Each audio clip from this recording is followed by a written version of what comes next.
Welcome back to Crypto Chatter, everybody. Yes, welcome back. I'm Elliot Carter. I'm Mira Bennett. And today we're doing a deep dive on a really fascinating topic. Yeah, this should be a good one.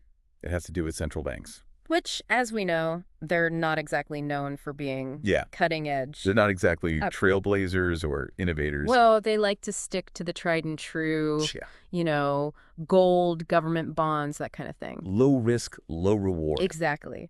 But today, we're talking about the Czech National Bank. Okay. And they're considering doing something a little different. Okay, I'm intrigued. Adding Bitcoin to their reserves. To their reserves. Yes. So, okay, hold on. Yeah. You said central bank reserves. Right. For people who are not, super familiar with the financial world. Yeah. What does that even mean? So basically, central bank reserves are kind of like a country's financial safety net. Okay. It helps to stabilize their currency, manage exchange rates, and they can use it if there's like a crisis. So kind of like an emergency savings account. Yeah, exactly. But for a whole nation. Exactly, on a much bigger scale. Okay, that makes sense. Yeah.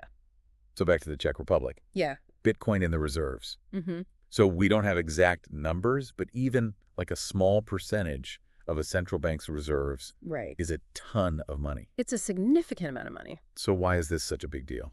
I think it would be a huge signal of legitimacy for cryptocurrencies in general, but especially Bitcoin. Okay. You have to imagine like a pillar of traditional finance saying, okay, we're going to put some of our reserves into this, kind of new asset class. That's kind of a stamp of approval. It is. It is. And I think it would make other institutions like, governments, pension funds, large banks kind of sit up and take notice. Yeah, like, wow, if they're doing it. Exactly. Maybe we should be paying attention to this. Exactly. So what are some of the arguments in favor of this? Well, one of the big ones is Bitcoin's potential as a hedge against inflation. Okay, yeah.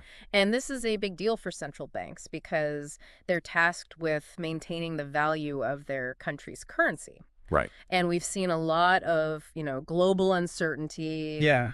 Economic turmoil. Yeah, inflation has been all over the place the past few years. Exactly. And so the idea is that Bitcoin, with its limited and predictable supply, could offer a way to kind of preserve that purchasing power within their reserves. Okay, that makes sense. I can see that. And then there's also the argument about diversification. Okay. Yeah. Don't put all your eggs in one basket. Right. Add Bitcoin to the portfolio. Maybe reduce exposure to fluctuations in traditional markets. But isn't there a lot of debate about how Bitcoin's price actually relates to the stock market and all that? Yeah, there is. Like, is it truly diversified? You're right. It's a great point. And historically, Bitcoin's price has shown some correlation with the stock market, particularly in times of crisis. When everybody's panicking? Exactly. But over the long term, we've also seen times when it kind of does its own thing. Okay. Decouples. And so it does suggest that maybe under certain circumstances, it could offer some diversification benefits. Interesting. So it's not a sure thing, but there is that possibility that it could hedge against like a downturn in the regular market. Right. What else are they thinking about, do you think? Well, I think beyond the purely financial arguments, there's also kind of like a symbolic value of being an early adopter. Okay.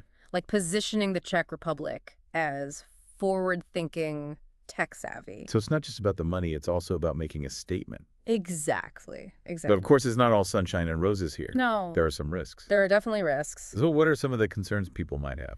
I think the biggest one that everybody's thinking about is Bitcoin's volatility. It's famous for that. It is infamous for its price swings. Yeah. And, that kind of roller coaster can make even seasoned investors nervous. For sure. Let alone, central bankers who are entrusted with a nation's wealth. Can you imagine the headlines if the Czech Republic puts all this money into Bitcoin? Oh my gosh. And it tanks? Right.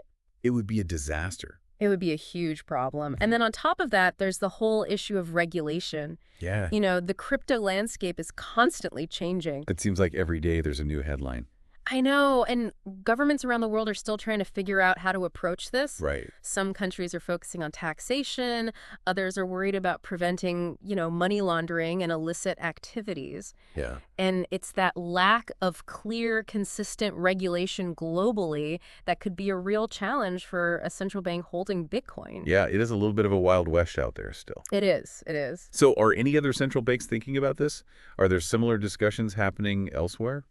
Well, it's important to note that the Czech National Bank is not alone considering this. So while no other central bank has actually gone so far as to add Bitcoin to their reserves, there have been discussions in other countries.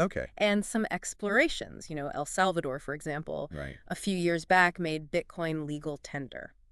That was a big deal. It was a really big deal. When that happened. Yeah. And if you're curious about what other central banks are up to, we've actually got a whole breakdown on our website. I do. cryptochatter.co.uk. Check it out. So you can go there and kind of see what everybody else is doing. Yeah, it's a great resource. But getting back to the Czech National Bank, the article that we read was a little light on details. It was.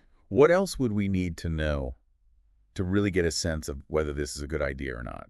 Yeah, to form a more informed opinion, we'd really need to understand the Czech Republic's current economic situation. How stable is their currency? Are they dealing with high inflation? Are they kind of stagnant? Are they in trouble? Are they in trouble? What are their long-term growth prospects? So we need to know, what problem are they trying to solve with this? Exactly. Like, what's their motivation? Precisely. And we'd also need to know more about their overall reserve management strategy. What are their goals? What level of risk are they comfortable with? Gotcha. So let's put ourselves in their shoes.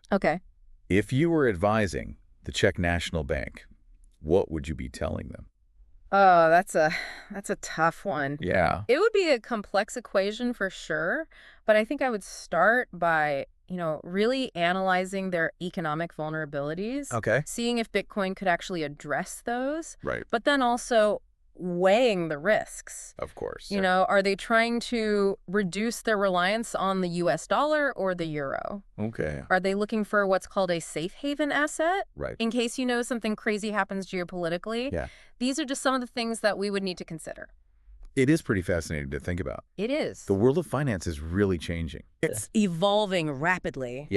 So whether or not the Czech National Bank actually does this, the fact that they're even thinking about it, I know. It's a really big deal. It shows how much the conversation around crypto has shifted. Totally. Central banks aren't just dismissing anymore. They're engaging with it. They're analyzing it. Yeah, it's not just a fad anymore. Exactly. It's like, okay, this is a real thing. It's here to stay. We need to figure out. it out. How it fits in. Exactly. So it's definitely a story worth watching. It is. And if you want to stay on top of this and all things crypto, head over to our website. cryptochatter.co.uk. We've got tons of resources, articles, deep dives like this one. All sorts of stuff to keep you informed. And who knows, maybe in a few years we'll all be talking about Bitcoin and central bank reserves. Maybe it'll be the norm. That's a crazy thought. I know it is. Well, thanks for joining us on Crypto Chatter today. Yeah, thanks for listening. It's been a really interesting conversation. It has. And until next time, keep those crypto chats going. Absolutely. And thanks for listening.